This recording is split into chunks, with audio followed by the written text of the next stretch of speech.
Back in the day, I used to main the young Ahamkara's spine on my gunslinger. I remember one day on stream, I managed to get 100 trip mine final blows in a single session. It was wild, but Bungie said, hey, we need to dial down the fun, and they nerfed the heck out of young Ahamkara's spine by reducing the HP of the powered up grenade itself so people could just, shoot it off the wall. And then they removed the grenade ability cooldown restoration on trip mine hit.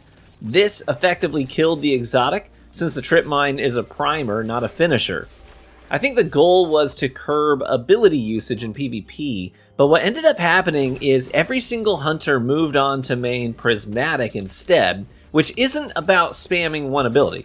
It's about spamming all the abilities, while also having access to the most lethal PvP hunter super in the game. I think Bungie rightfully decided that the nerf to Ahamkara should be reeled back in just a bit. Not completely, but enough to give the exotic some utility again, and hopefully encourage hunters to weigh some options other than Prismatic. The jury is still out on whether or not they were successful in this endeavor, as Prismatic Hunters, according to the data this week, they make up 72% of all hunters in PvP, and the other 28% is divided up among Solar, Arc, Void, Stasis, and Strand.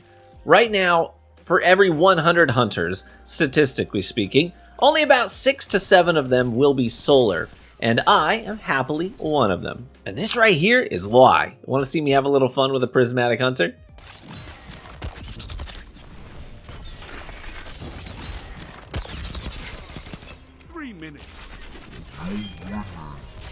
Stay strong.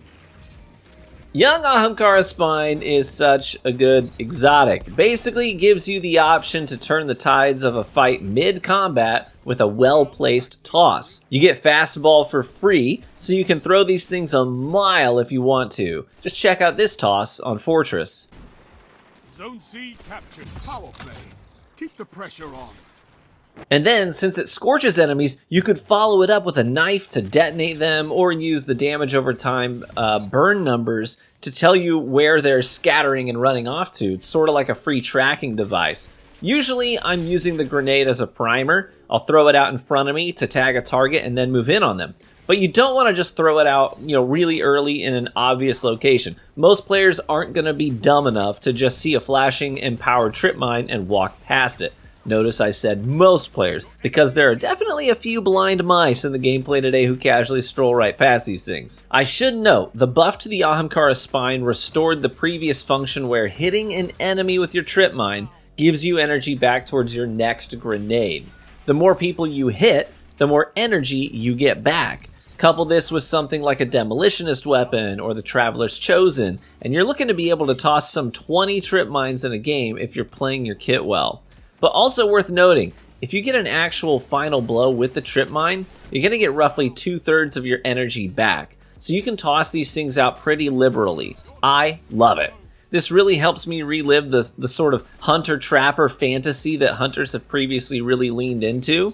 I remember my hunter equipment build from Destiny 1, which was much like this. I always tend to enjoy Hunter the most when I feel like kind of Batman. I've got my utility belt and a ton of different gadgets that I can leverage in combat to turn the tides in my favor. All in all, this build is really freaking good as a tool against aggressive players who like to push with shotguns and fusion rifles. I had a lot of success in comp with this setup as well this week, and I'll be sure to include plenty of comp gameplay in the background. As for weapon recommendations, I highly recommend using something that's really good at cleaning up weak targets up close. So that would be things like SMGs are really good at this, sidearms are great at this, 140 hand cannons are really good at this too, as you just need, to hit one shot after a trip mine to seal the deal. I'm using mostly things like Heliocentric for the solar synergy here, or Traveler's Chosen, since it lets me lean even harder into the grenade energy restoration by consuming the stacks of gathering light that I'm generating on kills. Shotguns are fine, but it almost seems a little like a waste, since you'll have limited ammo and you'll be using it on mostly dead enemies if they're tagged by the trip mine. So it seems smarter to me to have a primary for close range cleanups, which is why I mostly used a pulse rifle in conjunction with a sidearm. That way I had all ranges covered, and I would often get a nice combo of having my wildcard mines after a messenger kill that, kind of sprayed onto the floor. Then I could put a trip mine on the wall, and then sometimes I could tag people in both of those things, the combo of the mines on the floor and the mine on the wall. That was a really fun way to play. Ultimately, I have to say that I was pretty thoroughly impressed with the way the Ahamkara spine plays now. It's not its pre-nerf, self, but it's definitely a return to form, and it makes these things genuinely viable as an option in PvP again. I say take them for a spin, see how they feel, report back with your findings. Thanks as always for tuning into the video today. If you enjoyed it, hey, would you consider leaving a like on the video, as this is the best free way to support the content right here on YouTube, and consider subscribing for more Destiny 2 content. If you're interested in such things, I recently just started another channel called Vanguard D&D, where I upload tutorials and tips for both players and dungeon masters in Dungeons & Dragons, because guess what? I'm a nerd. I've never been a closet nerd. I've been very forthright with you guys from the beginning. But I'm getting the channel set up and ready for me to upload full actual play sessions with my friends, with a brand new homebrewed campaign with its own story, its own characters and antagonists, all that I made up in my head over the course of the last couple of years. It should be fun. If you want to support that, you're welcome to click the link in the description or pinned comment and head over there and subscribe to that channel, as getting it partnered requires me to have at least 1,000 subs, and we're just over 700 right now.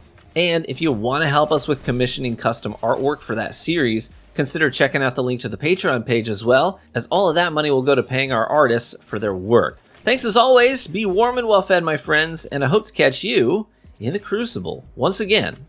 Bye-bye.